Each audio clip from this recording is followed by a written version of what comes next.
gumawa ka ng mabuti. Ang paggawa ng mabuti ay ang pagkilos upang makatulong sa ating kapwa at sa ating kapaligiran.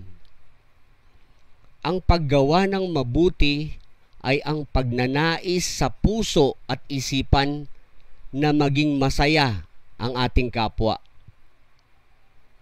Ang kabutihan sa ating puso ay binigay ng Diyos upang tayo ay maging sensitibo sa pangangailangan ng ating kapwa. Kahit sino ay pwedeng makagawa ng mabuti kung gugustuhin niya.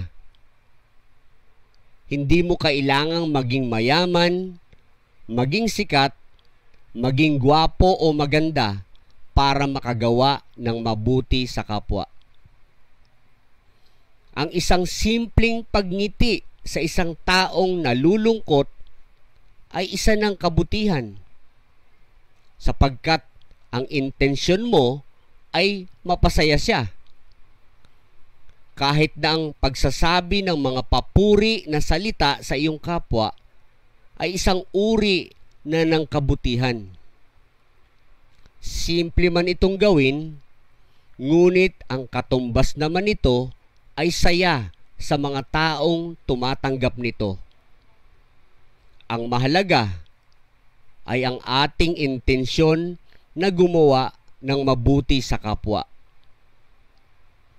Ang sabi ng Panginoong Hesus sa Mateo, Kabanatang 22, talatang 39, mahalin mo ang iyong kapwa katulad ng pagmamahal mo sa iyong sarili. Salamat sa panonood at sa pakikinig mo sa bidyong ito. Kung may natutunan ka, ibahagi mo ito sa iba